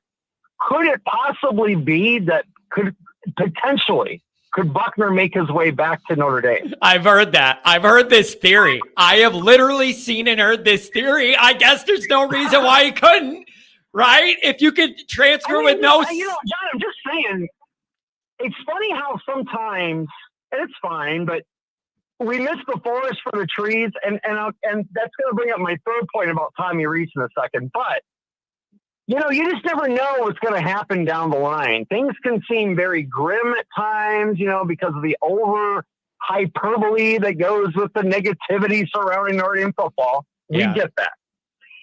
But it just would be very interesting if for some reason, somehow, some way, it turns out that Sam Hartman would find his way back. Tyler Buckner would find his way back to Notre Dame next year. And it would just be a very interesting dynamic, and then see where it goes. You don't think there's too much like weirdness with that, with those moves, and like there's too much involved, or no hard feelings, or maybe the hard feelings get worked through. It would just depend on how it works out. Listen. I'm not rooting anything against Buckner. If he works out at Alabama, and if he becomes I think what I'm bringing up, John, is in the case that Tyler Buckner is not the starter at Alabama this year. If he backs up whoever it is, well, then he's actually possibly in a worse position than he was at Notre Dame this year because his people that would be ahead of him would actually be a class grade below him based on what I saw of the roster. He's actually the most experienced quarterback on that team, I believe, if I saw it correctly. The two guys that are also quarterback are like redshirt freshmen. Yeah, I think that's why they're in the position they're in, because they have that big gap. Yeah. Right. And what I'm saying is if this upcoming year, he does not end up starting, and it's wide open again. And let's say, obviously Notre Dame's in that position because Sam Hartman would then graduate. it would just be very interesting. I don't think there'd be hard feelings for Buckner. I don't think that would be the case at all. And I think he left on great terms. Yeah. So then it would just be, how does Buckner feel about it? Anyway, I don't want to talk about something that may not even happen. I'm just saying. No, but listen, it's not that wacky. Yeah. It's not that wacky. I've seen and heard that talked to a lot. Like I've seen that. So. And on that same note, John, I'm going back to this Tommy Rees thing. Actually, there was 2 points that were brought up today. Well, the one about that Dr. John brought up about the playoff and how Notre Dame, in actuality, it's really not that much different if they get in and they're the 5th seed, because their bye comes the week before that in championship week. So it's kind of just about I'm sorry I skipped ahead, but I wanted to start with that first. It kind of just depends. What's better, having a bye and then 4 weeks to play, or having a bye and then 3 weeks to play? I don't know the answer to that question. I don't know if it makes that big of a difference. Now, so I still think in a weird way, this is more of an advantage for Notre Dame, because the energy, if they do get the bye and they are the number 5 team in the country because they're a 1, 2, or 3, or 4, but they can't see them there. So number 5, actually, they would be the top seed in that first round. And that would mean a home game. I think the energy of that would be better for the momentum to go forward if they win that game, obviously, because they'd have to win to go forward. Yeah. Than being in a bye situation and having, you know what I'm saying? Yeah, I did. So, yeah, I mean, I do, but I think the only argument would be, the only ultimate argument would be, you physically cannot lose games you don't have to play. Like, that would be the only argument, is it's impossible to lose a game if you don't have to play one that week. That's the only argument, right? Yeah, I get that. But I don't think we're talking about a week difference. We're talking about, okay, the week before that, everybody's got to play their championship games. You don't have to. I mean, it sort of balances out. It's a slight advantage for teams that are in bye. But then the following week, like I said, once you get to the second round, I'm not so sure that a home win like that at Notre Dame Stadium and the intensity and the energy that would give you would not fuel you better the next 3 weeks than just having that bye. That's all I'm really saying. It's really just about the first round. Yeah, nope, that's a fair point, and that energy and all that, and especially if Notre Dame was really good and warranted a top 4 rating, that energy, the number 5 isn't going to hurt anybody. We're going to think we're in it, Yeah, it's going to be wild. Even if we couldn't get tickets to that game, the first time that happens, they host a home playoff game, man. Necessary tailgate.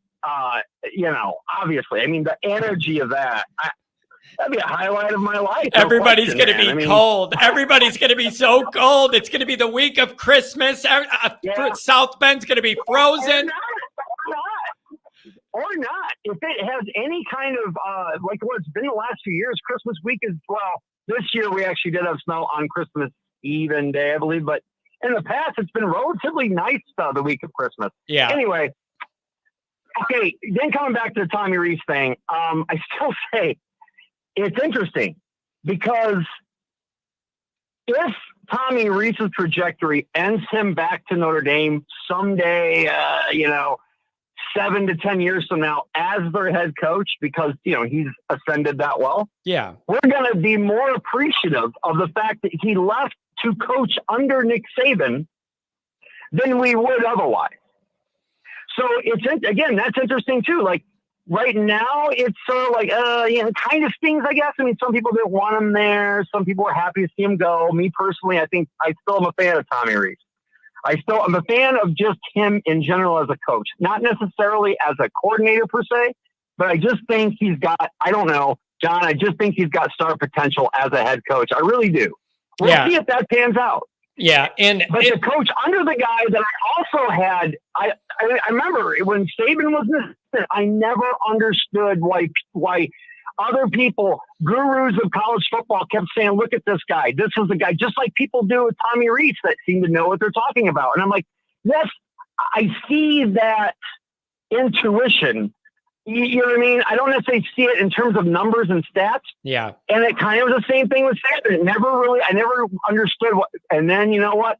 I was proven wrong. So I'm now looking at the Reed situation, seeing if it might be a very similar thing where he's a better head coach than he is a assistant. You follow me? Maybe? Yeah, I'm following you. It's just that's a long and winding road, Paul McCartney style. Like that is a Paul McCartney, the long and winding road that leads Tommy back to the dome. I can see it now, man. I can see it now. Oh man, no doubt. Man, hey. But wouldn't that be fun though? Look back on that several years from now, I'm like, oh, I remember this conversation we had. Yeah, it's gonna be amazing. And he's still so young. That's the other thing. He is so young, but he has so much football experience. I wish him nothing but the best. I was just frustrated with the offenses here. Sorry. What? You turned 30 or something like that? Well, you just turned 30, right? I'm gonna be 40 in 2 years. I'm 38. No, not him. Not you, him. I don't even think he's 30 yet, is he? 30? I don't even. If he is, he's barely 30. Wow. That's Wait, crazy. Am I wrong? What is he? Yeah, he's turning 30. I knew he wasn't that old. He's only 30. That guy's young as hell. I know him and Mike Singer both turned 30 this year. Dude, by the way, I just wanted to plug the Mike Goldsby show. They're really getting good together. I like watching those two. Goldsby did. I mean, he had oh my God, Shane Walton, John. What a great, and well, I don't want to say interview. Just what a great guy he is, man. Yeah. It was a great show. With Yeah, him on there. I don't know if you saw it, but it's definitely worth seeing. Yeah, Gouldsby's a guy I'm trying to do some things to be able to do a little work with, but it is complicated because he has deals with other entities, but him and I want to do some, but I want to be respectful of the other dynamics, but I really am trying to make that work in a respectful way for all entities involved since he's linked with somebody else. But him and I have a good connection. We're from the same area in Illinois. Like we want to do some things. Yeah. I'm hoping we get there. Yeah, he's good, man. He really has come a long way from the when I first saw him, where it was just mainly as a fan and as a former player, but he's that's a good show, man. Him and Singer do a really good job, and Tim Hyde too, obviously. Yeah, but Gouldsby doesn't hold back. That's the big thing. Gouldsby never holds back, and that's what I love about him. A lot of times you'll get players who don't. Yeah, he's relatively humble too, though, man. I mean, you can tell him, you don't agree with something, he'll listen, and it's just you guys would have a great dynamic. I definitely agree so with that. I'm working towards it. I mean, I don't really this is that kind of time in the year where it's just more like, okay, now we're kind of getting into summer here. It's like there's a long way from football at this point. Spring's over. Number 9, by the way, ain't that just Notre Dame? It's kind of perfect, really. I mean, I think, honestly, as a head coach, I would want my team to be ranked within striking distance, knowing that, okay, because it goes a certain way, you can get there. You're not like out of the top 25 where it's hard to ascend. Yeah. But at the same time, not be so highly ranked that, you're thinking all great about yourself and maybe you don't have as much of a chip on your shoulder. Yeah, or you're the number one target. That makes you a top target and all that. Yeah, I get all that. Or you could sit there and think, I'm awesome. Yeah. What the hell's up with Penn State at number 4 or Washington at 5? Come on. I'll believe it. I'll believe it when I see it with Penn State. And then Washington surprises me. I just wouldn't pick them in the top 5, but whatever. I don't know. It's just Penn State's always ranked that high, man. They never. I don't understand that. Notre Dame, when they were always over ranked at the beginning of the year or whatever, or whatever people were saying about them. If after a couple of years, they wouldn't win those games, it showed in their preseason ranking thereafter. Yeah. And yet with Penn State, it doesn't matter what they do. They're just, it doesn't matter because they're going to lose again and they're going to be out of the top 15 before you know it. But I'm just saying, they always get all this love in the preseason. I want to believe in them. And the reason I want to believe in them is so they could beat Michigan and knock them off. But I'll believe it when I see it, man. I'll believe it when I see it. They have Brian Kelly syndrome. Win a lot of games you should. And then in the two biggest, they do. They win a lot of games they should with solid talent. And then when they play the two best teams on the schedule, they lose and it looks bad. Not interested unless you can beat Michigan. Beat Michigan. Only I'll say for Brian Kelly, I'm going to give him credit over Franklin on this issue. Franklin out recruits Kelly, man. They got better players because of they don't have the same kind. I mean, slightly.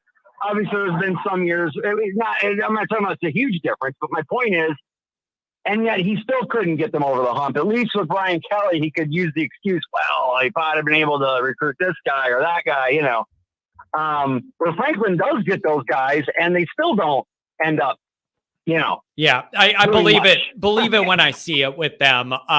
For real. So I don't know, but it is interesting to see these preseason lists. It just gives you an idea of the perception that's out there and where people fall. So Notre Dame's in a good spot, and the reality is that Ohio State game's going to move the needle where it needs to move, no matter where Notre Dame is ranked. That you're going to get your answer, and you're going to be moved where you need to be moved.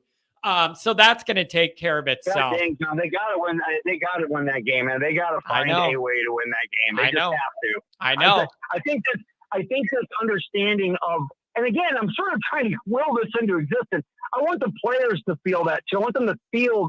I mean, you don't want them to feel the weight of it per se, but you want them to be motivated by and inspired by the fact that you have never, think about it. In 1936, yep, John, 36. 1936, 87, 80, what is that, years ago? Yep. 87 years ago. I mean, my God, man. I mean, most of our grandpas weren't even able to see a Notre Dame victory over Ohio State. Yeah. Yep. We should want that bad. Yep. You're right. That is a big.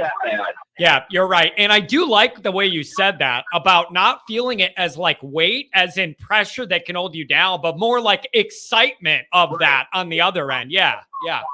Kind of like it's like they did with Clemson last year. The way they played Clemson was like, we're tired of this. Yep. We're tired of, being, and we're not losing tonight. Like, just, it ain't happening. We're not losing tonight. Like, that was it. Yeah. Yep. That has to be the mentality. And I mean, yeah. We gotta, And I mean, as a fan base, this energy has got to keep growing towards that game. Yep. Nope. Really good stuff, man. Thanks for the call, for touching base. I appreciate it, man. Ran us right to the end. Good call. Yeah, great show, John. We'll be we'll see you next time. We'll talk to you next time. Yep. See you, man. Take care. Oh, I love his energy. Love his energy. All right. I got a bunch more calls, but I have an appointment I need to get to. It isn't going to be able to happen today. I apologize. There's a few people I wanted to get to. 618, I owe you an apology. You could go first next time if you want. I'll put you up first thing before I even do anything on Friday if you want.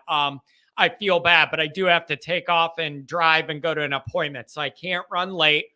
I'll put out a short tonight, a video in the morning, and then we'll be back for Friday. And then it looks like me and Pat are going to crank it up on Saturday night again.